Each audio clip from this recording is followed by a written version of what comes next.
Kasus suap penghapusan nama Joko Chandra dari daftar Red Notice Interpol dengan terdakwa Irjen Napoleon Bonaparte terus dilanjutkan. Dalam sidang, jaksa menanggapi eksepsi atau nota keberatan Napoleon. Di ruang sidang, Hatta Ali dalam tanggapan jaksa meminta majelis hakim menolak seluruh nota keberatan terdakwa Irjen Napoleon. Sebelumnya pada 9 November, Napoleon dan kuasa hukumnya menyampaikan nota keberatan atas dakwaan jaksa. Ia meminta majelis hakim menolak seluruh dakwaan karena dinilai cacat hukum.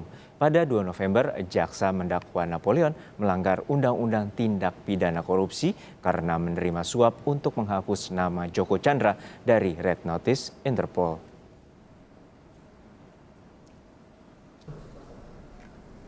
Selain sidang Red Notice, kasus lain yang melibatkan Joko Chandra juga disidangkan di Pengadilan Tindak Pidana Korupsi, yakni dakwaan suap pengurusan fatwa bebas Mahkamah Agung dengan terdakwa Jaksa Pinangki Sirna Malasari. Pekan lalu, Pinangki mendengarkan saksi yang dihadirkan oleh jaksa. Pinangki didakwa menerima suap untuk mengurus fatwa MA agar Joko Chandra tak ditangkap saat berada di Indonesia, mengurus peninjauan kembali kasusnya hak tagih Bank Bali.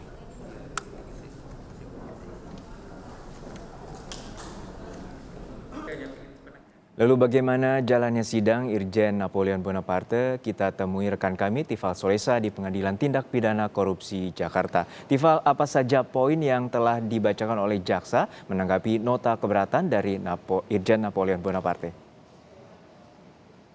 Dari rincian 4 butir tanggapan yang disampaikan jaksa penuntut umum atas eksepsi yang disampaikan oleh terdakwa Napoleon Bonaparte yang sudah disampaikan sebelumnya di tanggal 9 November 2020, ditegaskan secara umum bahwa jaksa penuntut umum meminta majelis hakim untuk menolak eksepsi tersebut karena dipandang tidak beralasan. Terlebih ada beberapa butir eksepsi yang sempat dilayangkan oleh terdakwa bersama dengan kuasa hukumnya ini perlu ditindaklanjuti justru pada saat proses pemeriksaan saksi dan secara singkatnya dalam proses persidangan lebih lanjut begitu. Itu yang disampaikan dari jaksa penuntut umum dalam proses sidang yang berlangsung kira-kira selama 45 menit begitu di ruang Hatta Ali Pengadilan Tindak Pidana Korupsi Jakarta, dan tadi sudah selesai sekitar pukul 11.30 waktu Indonesia bagian Barat.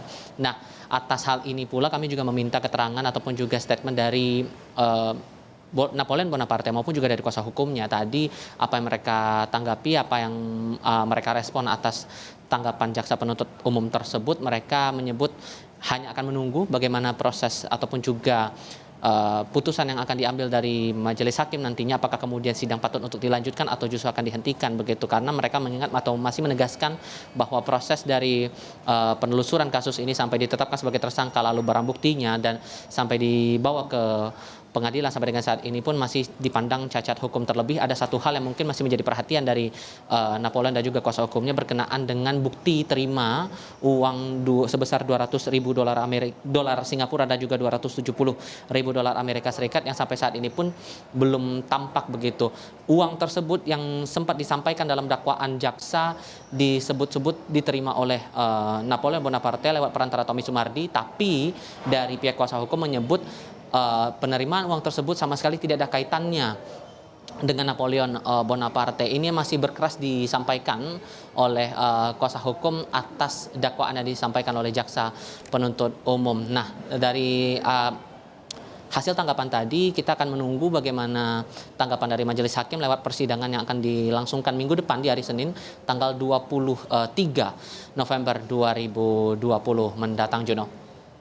Baik, lalu terkait dengan soal Red Notice, lalu ada juga sidang hari ini yang menggelar terkait dengan penghapusan ataupun sidang tentang terkait dengan fatwa MA atau fatwa bebas MA terkait dengan terpidana Joko Chandra. Lalu bagaimana dengan sidang hari ini dan siapa saja saksi ataupun pihak yang dihadirkan dalam sidang siang hari ini? Untuk agenda sidang berikutnya yakni terhadap terdakwa Pinangki Sirna Malasari. Nanti dijadwalkan berlangsung pada pukul 13 waktu Indonesia bagian Barat di ruang Kusuma Atmaja, Pengadilan Negeri Tindak Pidana Korupsi. Nantinya akan dijadwalkan pemeriksaan saksi, tapi kami masih menunggu sampai dengan saat ini siapa saksi-saksi yang nantinya akan diperiksa dalam proses persidangan hari ini. Kemudian yang terakhir kali kami pantau persidangan terkait dengan kasus yang menjerat Pinangki ini adalah pemeriksaan saksi dari suami Anita Kolopaking, Wiyasa Santosa yang berlangsung pada pekan lalu begitu di tanggal 10 November 2020 atau tanggal 11 November 2020 begitu.